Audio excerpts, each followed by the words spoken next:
வீடியோல விநாயகரை பத்தியும், விநாயகர் சதுர்த்திய பத்தியும் எந்த ஒரு வரலாற்று கதைகளுமே சொல்லப் போறதில்ல. விநாயகருக்கும் நம்ம தமிழ் சினிமாவுக்கும் இடையில இருக்கக்கூடிய தொடர்ப பத்தி தான் இந்த வீடியோல நம்ம பேசப் போறோம். பொதுவாவே எந்த ஒரு நல்ல காரியத்தையும் தொடங்குறதுக்கு முன்னாடி விநாயகரை வணங்கி வழிபட்டு அந்த காரியத்த ஸ்டார்ட் பண்ணோம்னா, அது நல்ல சக்சஸ் கிடைக்கும் அப்படின்னு ஒரு நம்பிக்கை இருக்கு. அதுக்கு ஒரு எக்ஸாம்பிள் தான் நம்ம எதையாவது எழுதணும் அப்படின்னு நினைக்கும்போது பிள்ளையார் சொல்லி போட்டு அதுக்கப்புறம் எழுத ஆரம்பிப்போம். விநாயகர், பிள்ளையார், கணபதி, யானை முகத்தோன் இந்த மாதிரி பல பெயர்களால அழைக்கப்படுற நம்ம பிள்ளையார பிச்சைய பத்தி சினிமாவுல என்ன சொல்லியிருக்காங்க அப்படின்றத இந்த வீடியோல நம்ம பார்க்க போறோம். இது ஒரு யூனிக்கான கண்டென்ட். வீடியோ ரொம்பவுமே இன்ட்ரெஸ்டிங்கா இருக்கும். வீடியோ ஃபுல்லா பார்க்க ட்ரை பண்ணுங்க. சரி வாங்க வீடியோக்குள்ள போலாம்.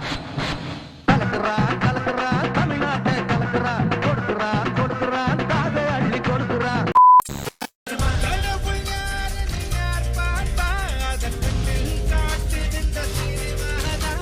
இந்த பாட்டுல சொன்ன மாதிரி நம்ம பிள்ளையாரையுமே சினிமாவுல தான் ஃபர்ஸ்ட் டைமா பார்த்திருப்போம். சினிமா வர்றதுக்கு முன்னாடி இதிகாசங்கள்லையும் புராண கதைகள்லையும் மட்டும்தான் விநாயகரை பத்தி நம்ம படிச்சிருப்போம். அதே மாதிரி கோவில் சிலைகள்லையும் புகைப்படங்களையும் மட்டும்தான் நம்ம விநாயகரோட உருவத்தை பார்த்திருப்போம். சினிமா அப்படின்ற ஒரு விஷயம் எப்போ கண்டுபிடிக்கப்பட்டுச்சோ அப்பதான் நம்ம எல்லா கடவுள்களையும், இறந்து போன தலைவர்களையும், நாட்டு மன்னர்களையும், அது மட்டும் இல்லாம நம்ம மூளை யோசிக்கிற பல கற்பனையான விஷயங்களையும் சினிமா மூலமா உயிரோட்டமா நம்ம பார்க்க ஆரம்பிச்சோம். அப்படி நம்ம விநாயகரை முதலா எந்த ஒரு படத்துல உயிருள்ள ஒரு கடவுளா காட்டியிருக்காங்க அப்படின்னு பார்த்தோம்னா 1957 ஆகஸ்ட் 22ஆம் தேதி அன்னைக்கு தெலுங்கு சினிமால வந்த விநாயகா சாவித்தி அப்படின்ற ஒரு படத்துல தான் முதல் முறையா விநாயகரை உயிருள்ள ஒரு கடவுளா சினிமாவுல காட்டியிருக்காங்க.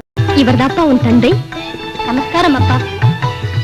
வா கண்ணே. இந்த படத்துல என்.டி. ராமாராவ், ஜமுனா இந்த மாதிரி ஆக்டர்ஸ்லாம் நடிச்சிருப்பாங்க. இந்த படத்தை தமிழ்ல டப் பண்ணி 1959 வருஷத்துல விநாயகர் சதுர்த்தி அப்படிங்கிற நேம்ல ரிலீஸ் பண்ணியிருக்காங்க. அந்த படத்துல பாத்தீங்கன்னா விநாயகர் உருவான விதம், அந்த யானை முகத்திற்கான காரணம், இந்த மாதிரி விநாயகர் சம்பந்தமான முக்கியமான கதைகளை படத்துல சொல்லியிருப்பாங்க. ஆக்சுவலா இந்த விநாயகர் சதுர்த்தி படம் பாத்தீங்கன்னா தெலுங்கு சினிமால வந்து தமிழ் மொழியில டப் பண்ணப்பட்ட படம். பட் நேரடியா ஃபர்ஸ்ட் டைமா தமிழ் மொழியிலே எடுத்து தமிழ் மொழியிலே ரிலீஸ் ஆன படம் அப்படின்னு பாத்தீங்கன்னா 1965ஆம் ஆண்டு ஜூலை 31 அன்னைக்கு ரிலீஸ் ஆன திருவிளையாடல் புராணம் அப்படின்ற ஒரு படம் தான். இந்த படத்துல சிவாஜி கணேசன், சாவித்ரி, கே.பி. சுந்தராம்பாள் இவங்கெல்லாம் சேர்ந்து நடிச்சிருப்பாங்க. பரஞ்சோதி முனிவர் எழுதின திருவிளையாடல் புராணம் அப்படின்ற ஒரு புக்ல இருக்க 64 தொகுதியில 4 தொகுதியை மட்டும் எடுத்து தான் திருவிளையாடல் புராணம் அப்படின்ற இந்த ஒரு படத்தை எடுத்திருக்காங்க. இந்த உலகத்தை முதலா சுற்றி வருவதற்கு ஞானப்பழம் அப்படின்னு சொல்லிட்டு சிவபெருமான் அவங்களுடைய மகனான முருகன் பிள்ளையாருக்கு போட்டி வைக்கிறாரு.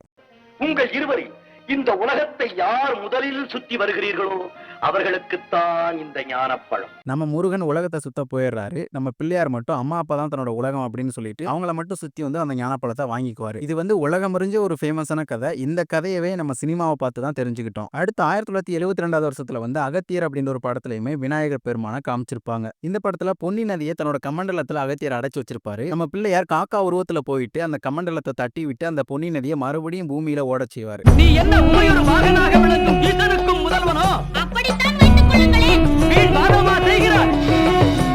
விநாயகப் பெருமானே, பிரணவ பொருளே. அடுத்தது 1984 வந்த பிள்ளையார் அப்படின்ற ஒரு படம். இந்த படத்துல ராதா, ஒய்ஜி மகேந்திரன், மேஜர் சுந்தரராஜன் இவங்கெல்லாம் சேர்ந்து நடிச்சிருப்பாங்க. இந்த படம் ஃபுல்லாமே பிள்ளையார பத்தி சொல்லியிருக்க மாட்டாங்க. ஒரு சில இடங்கள்ல பிள்ளையார் வர்ற மாதிரி சீன்ஸ் வச்சிருப்பாங்க. ஆகவே இந்த இடத்தில் எனக்கு ஒரு ஆலயத்தை உருவாக்கி அதற்கு வல்லாளுடைய பெயரை எனக்கு முன் வைத்து வல்லாள கணபதி என்று எல்லோரும் கொண்டாடட்டும். அடுத்தது 1996 செப்டம்பர் 16 அன்னைக்கு கே.ஆர். விஜயா, ராதா ரவி, நிழல்கள் ரவி, ஊர்வசி இவங்கெல்லாம் சேர்ந்து நடிச்ச வெற்றி விநாயகர் அப்படின்ற ஒரு படம். ஆக்சுவலா இந்த படத்துல கற்பனையான கதைகளும் இருக்கும், புராணங்கள்ல சொல்லப்பட்ட கதைகளையும் கலந்து எடுத்த படம் இது. குறிப்பா இந்த படத்துல பாத்தீங்கன்னா திருச்சியில இருக்க ஸ்ரீரங்கம் அண்ட் மலக்கோட்டை உச்சி பிள்ளையார் கோவில் எப்படி உருவானுச்சு அப்படின்றத சொல்லியிருப்பாங்க. இந்த காவிரி கரையில் காட்சியளித்த தாங்கள் இந்த மலை உச்சியிலிருந்து உச்சி பிள்ளையார் என்ற திருப்பெயரோடு எழுந்தருளி அருள் புரிய வேண்டும். அவ்வாறே ஆகட்டும். ஓம் என்ற ஓர் அச்சரத்தை உச்சரித்தாலே மகிழ்ந்து ஒரு முறை பிரதட்சணம் செய்த இந்த மாதிரி 1996 வெளிவந்த வெற்றி விநாயகர் படத்துக்கு அப்புறம் 29 வருஷம் கழிச்சு 2023 யோகி பாபு அவர்கள் நடிச்சு வெளிவந்த யானை முகத்தோன் படத்துல தான் ஒரு முழு நீள விநாயகர் பற்றிய படமா வெளிவந்திருக்கு. டேய், நான் தான்டா விநாயகர். என் மூஞ்சி பார்த்தா தெரியல.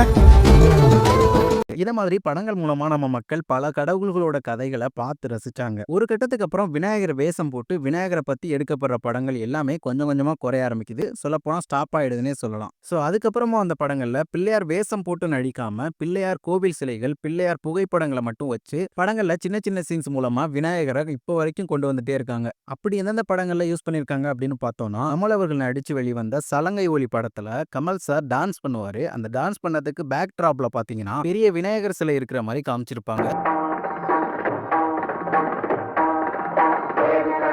அதுக்கப்புறம் ரஜினி சாரோட நிறைய படங்கள்ல விநாயகர் சாமியை கும்பிடுற மாதிரி சீன்ஸ் வச்சிருப்பாங்க. பாஷா மூவில பாத்தீங்கன்னா வில்லங்கெல்லாம் சேர்ந்து ஒரு இடத்துல பாம் வச்சிருப்பாங்க. அதை தேடி போய் ரஜினி எடுக்கும்போது அந்த பாம் பாத்தீங்கன்னா விநாயகர் சிலைக்கு பின்னாடி தான் இருக்கும். நம்ம பிள்ளையாரு தமிழ்நாட்டுக்கான கடவுள் மட்டும் கிடையாது, இந்தியாவுக்கான கடவுள். சொல்ல போனா பல கண்ட்ரியோட கரன்சில இவருடைய போட்டோவே போட்டிருக்காங்க. அடுத்ததா ரஜினி அவர்களோட முத்து படத்துல பாத்தீங்கன்னா ரஜினி சாரோட இன்ட்ரோல அவர் முதல் முறையா காமிக்கும் போது விநாயகர் தான் கும்பிட்டுட்டு இருப்பாரு.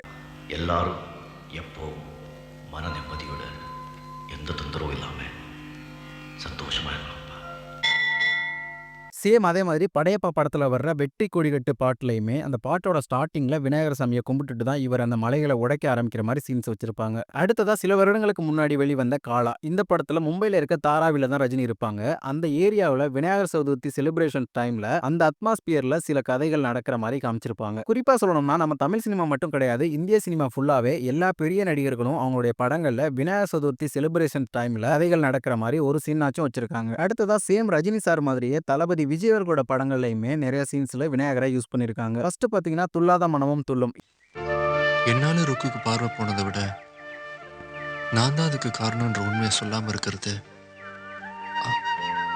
அவளுக்கு நான் செய்யற பெரிய துரோகமா நினைக்கிறேன் பிள்ளையாரே. அடுத்ததா கில்லி படத்தோட கிளைமேக்ஸ்ல அவங்க அந்த லைட் ஹவுஸ்ல இருந்து கீழே குதிச்சு எஸ்கேப் ஆகும்போது விநாயகர் ஊர்வலம் நடந்துட்டு இருக்கும். அப்ப விநாயகரை பார்த்து சல்யூட் வச்சுட்டு போற மாதிரி சீன் எடுத்து வச்சிருப்பாங்க. டேய் மச்சான் எங்கடா இருக்க? டேய் நான் விநாயகர் சதுர்த்தி ஊர்வலத்துக்குள்ள கலந்துட்டான்டா. விநாயகர் சதுர்த்தி ஊர்வலத்துலயா? சரி நீ போயிட்டு இரு, நாங்க பாத்துக்கறோம். அடுத்ததா வேட்டைக்காரன் படத்துல விநாயகர் சிலை கூட விஜய் பேசுற மாதிரி ஒரு சீன் வச்சிருப்பாங்க. கொஞ்சம் ஃபன்னியா காமெடியா இருக்கும் அந்த சீன். ரவி படிக்கலன்னு எவனும் சொல்ல மாட்டான். உனக்கு பவர் இல்லைன்றவாங்க பாத்துக்க. டே ரவி, கணேசா கூப்பிட்டியா?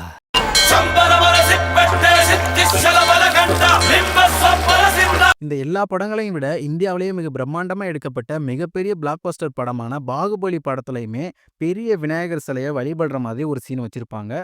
அந்த விநாயகர் பார்க்க சூப்பரா இருக்கும். ஆக்சுவலா அந்த விநாயகர் சிலை பாத்தீங்கன்னா CGI பண்ணிருப்பாங்க அப்படின்னு நினைக்கிறேன்.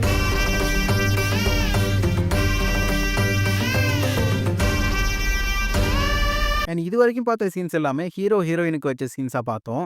இப்போ ஒரு காமெடி ஆக்டரான நம்ம வடிவேலு அவர்கள் விநாயகரை கும்பிடுற மாதிரி அவருக்கு 2-3 சீன்ஸ் வச்சிருக்காங்க. அந்த சீன்ஸ்ல அவர் டயலாக் பேசுற விதம், சாமி கும்பிடுற விதம் எல்லாமே கேட்க காமெடியாவும் இருக்குது, அதே சமயத்துல கொஞ்சம் நல்லாவும் இருக்குது. அப்பனே விநாயக பெருமானே, மூட பொருளோனே, முந்தி முந்தி விநாயகனே. அப்பா, ஊர்ல எத்தனையோ சாமி இருக்கு, அத்தனையும் விட்டுவிட்டு ஒன்னே மட்டும் நான் ஏன் கும்பிடுறேன்? நீ கட்ட பிரம்மச்சாரி, ஆனா நான் இப்போதைக்கு பிரம்மச்சாரி. அப்பனே விநாயகா, வினதீப்பான் விநாயகன் ஊரெல்லாம் சொல்லி நான் கேள்விப்பட்டிருக்கேன். இன்னைக்கு நான் வெளியே போறப்ப எந்த வினையும் எந்த வில்லங்கமும் என் எதுக்க வராம நீதான் என் கூடயே இருந்து காப்பாற்றணும். இப்ப நான் சொன்ன இந்த சீன்ஸ் எல்லாமே நம்ம தமிழ் சினிமால வந்த ஒரு 10% படங்கள்ல உள்ள சீன்ஸ் மட்டும் தான் சொல்லிருக்கேன். இந்த வீடியோல சொல்லாம எக்கச்சக்கமான பெரிய படங்கள், சின்ன படங்கள்லயுமே விநாயகரை பயன்படுத்தி வச்சிருக்காங்க. விநாயகர் வேஷம் போட்டு விநாயகரை மையப்படுத்தி எடுக்கிற படங்கள் எல்லாமே குறைஞ்சதுக்கு அப்புறமா எப்படி விநாயகரை சின்ன சின்ன சீன்ஸ்ல கோவில் சிலையா புகைப்படங்களா பயன்படுத்திட்டு இருந்தாங்களோ அதே டைம்ல விநாயகருக்குன்னு சொல்லிட்டு தமிழ் சினிமால பாடல்களும் எழுதி வெளிவந்துட்டு இருந்துச்சு. அப்படி நம்ம தமிழ் சினிமால விநாயகரை பற்றி எந்தெந்த பாடல்கள் வெளிவந்திருக்கு அப்படின்னு பாத்தீங்கன்னா,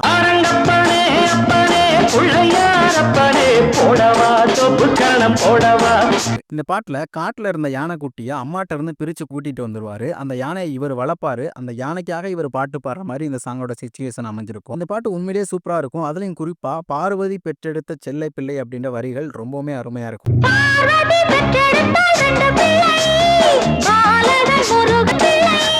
அதுலயும் குறிப்பிட்டு சில பாடல்களை பாத்தீங்கன்னா முதல் வரிகள் மட்டும் விநாயகரை பத்தி குறிப்பிட்டு எழுதியிருப்பாங்க. முந்தி முந்தி விநாயகனே, 30 தேவர்களே, பிள்ளையார் பட்டியில் வசிக்கும் விநாயகா, உடங்குடியில் ஆண்டு வரும் முத்தாரம்மா. அடுத்ததா அஜித் அவர்களோட அமர்கலம் படத்துல வந்த காலம் கலிகாலம் ஆகி போச்சுடா அப்படின்ற ஒரு பாட்டு. இந்த பாட்டு உண்மையிலேயே சூப்பரா இருக்கும். ராகவ லாரன்ஸ் மாஸ்டரோட டான்ஸ் பயங்கரமா பட்டையை கிளப்பி இருப்பாரு. காலம் கலிகாலம் ஆகி போச்சுடா. அதே சமயத்துல இந்த பாட்டோட சிச்சுவேஷன் பாத்தீங்கன்னா விநாயகர் சதுர்த்தி செலிப்ரேஷன் டைம்ல வர்ற மாதிரி வச்சிருப்பாங்க.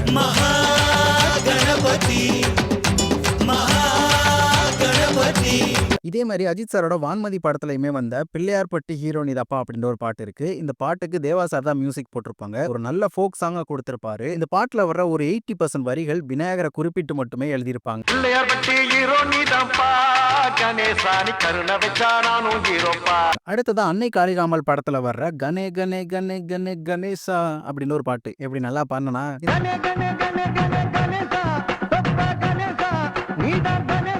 அந்த பாட்டு பார்த்தீங்கன்னா சூப்பர் ஸ்டாரோட ஃபேனா இருக்க ஒரு யானைக்கு இந்த சாங்கை டெடிகேட் பண்ணி பாடியிருப்பாங்க. அந்த ஒரு காரணத்தினால சூப்பர் ஸ்டார் சம்பந்தமான விஷயங்களையும் விநாயகர் சம்பந்தமான விஷயங்களையும் மிக்ஸ் பண்ணி இந்த பாடல் வரிகளை எழுதியிருப்பாங்க. ரொம்பவுமே சூப்பரா இருக்கும்.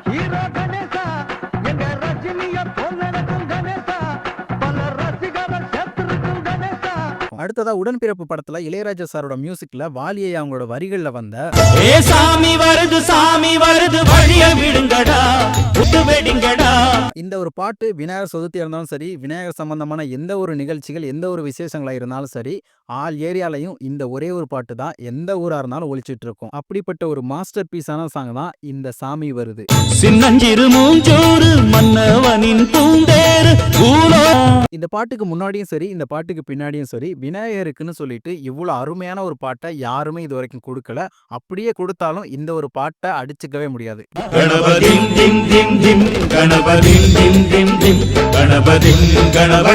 விநாயகருக்கு உண்டான சிறப்புகள், அவருடைய குடும்பம், அவருடைய வரலாறு, இது எல்லாத்தையுமே ஒரே பாட்டுல சொல்லியிருப்பாரு வாலி ஐயா. இளையராஜா சாரோட மியூசிக் அண்ட் டியூன் வேற லெவலா இருக்கும் இந்த பாட்டுல.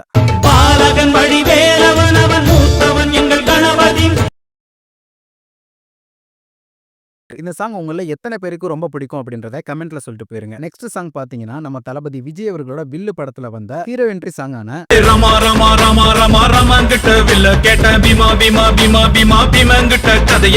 ஆக்சுவலா இந்த சாங் பாத்தீங்கன்னா விநாயகரை பத்தி பாடின பாட்டு கிடையாது. பட் இந்த பாட்டு விநாயகர் சதுர்த்தி செலிப்ரேஷன்ஸ் டைம்ல வர்ற மாதிரி இந்த படத்துல சிச்சுவேஷன் வச்சிருப்பாங்க. அந்த சாங்ல விநாயகர் சதுர்த்தி ஊர்வலத்தை கலர்ஃபுல்லா கொஞ்சம் சூப்பரா காமிச்சிருப்பாங்க. அதே சமயத்துல விநாயகர் கடலுக்குள்ள நீச்சல் அடிக்கிற மாதிரி ஒரு சீனையுமே காமிச்சிருப்பாங்க.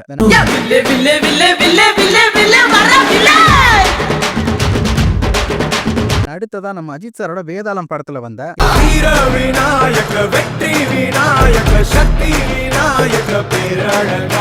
இந்த பாட்டுக்கு அனிருத் அவர்கள் தான் மியூசிக் போட்டிருப்பாங்க. ஒரு சூப்பர் ஹிட்டான சாங் இது. இந்த பாட்டுலயுமே விநாயகரை பத்தி முழுசா பாடியிருக்க மாட்டாங்க. பட் இந்த பாட்டோட சிச்சுவேஷன் படத்துல விநாயகர் சதுர்த்தி செலிப்ரேஷன்ஸ் டைம்ல வர்றதுனால இந்த சாங்கை வச்சிருக்காங்க.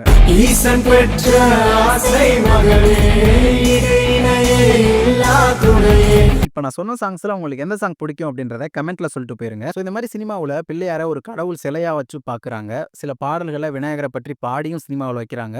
இப்படியே நம்ம சினிமா கடந்து வந்துட்டு இருக்கும்போது இடையில முருகனுக்கு எப்படி கிராமங்கள்ல திருவிழாக்கள்ல வள்ளி திருமணம் அப்படின்ற ஒரு நாடகத்தை வச்சு நடத்துவாங்களோ, அதே மாதிரி விநாயகருக்குன்னு சொல்லி விநாயகர் கல்யாணம் அப்படின்ற ஒரு தெருக்கூத்து நாடகமும் இருக்குது. அந்த நாடகத்தை நம்ம தமிழ் கலைஞர்கள் நடிச்சுட்டு இருந்திருக்காங்க. ஆரம்பத்துல வந்த சில பழைய படங்கள் மட்டும்தான் விநாயகரோட வரலாறு பற்றி பேசும் படமா இருந்துட்டு இருக்கு. அந்த படங்களை எப்பவாச்சும் தான் டிவியில போடுவாங்க. அதை எப்பவுமே நம்ம பார்த்துட்டு இருக்க முடியாது. இந்த ஒரு காரணத்தினால கொஞ்சம் கொஞ்சமா சினிமா அப்டேட் ஆகி வர வர டிவியில சீரியல் அப்படின்னு ஒரு கலாச்சாரம் கொண்டு வர்றாங்க. டெய்லி ஒரு எபிசோட நம்மளால பார்க்க முடியும். அதுல விநாயகர் அப்படின்ற ஒரு சீரியலை சன் டிவி ஃபர்ஸ்ட் டைமா டெலிகாஸ்ட் பண்றாங்க.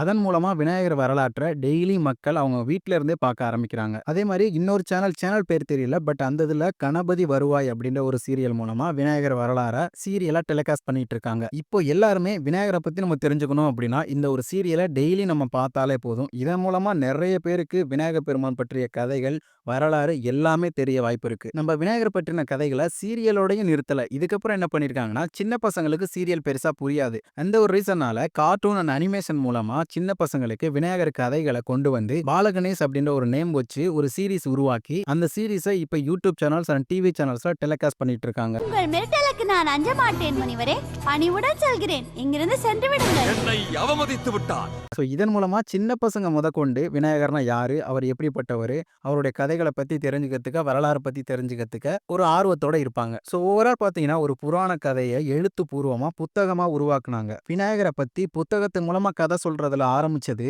இன்னைக்கு விநாயகரை பத்தி அனிமேஷன், கிராபிக்ஸ், ஏஐ வீடியோஸ் மூலமா கதை சொல்லிக்கிட்டு இருக்கோம். காலை 9:30க்கு சிறப்பு பட்டிமன்றம், கலகலப்பான கலந்துரையாடல். இன்னும் எத்தனை வருஷங்கள் ஆனாலும் நம்மளோட மொழி, கலாச்சாரம், பண்பாடு இது எல்லாத்தையும் நம்ம சினிமாவில் எந்த ஒரு தடையும் இல்லாம பார்த்துக்கிட்டே தான் இருக்க போறோம். இந்த மாதிரி 1957 ஆரம்பிச்ச விநாயகருக்கும் சினிமாவுக்குமான உறவு 2025 வந்தும் தொடர்ந்துகிட்டு இருக்குது. இன்னும் தொடரும். ஓங்கி அடிச்ச செதறுகாய வாங்கி பிடிச்ச பிள்ளையாரே. ஸோ அவ்வளோதான் ஃப்ரெண்ட்ஸ். இந்த வீடியோ எப்படி இருந்துச்சு அப்படின்றத மறக்காம எல்லாரும் கமெண்ட்ல சொல்லிட்டு போயிருங்க. பிடிச்சிருந்தா ஒரு லைக் பண்ணிட்டு உங்க ஃப்ரெண்ட்ஸுக்கும் ஷேர் பண்ணி விட்டு போயிருங்க. நெக்ஸ்ட் ஒரு நல்ல வீடியோவில் வந்து உங்களை சந்திக்கிறேன். தேங்க்ஸ் ஃபார் வாட்சிங் ஃப்ரெண்ட்ஸ்.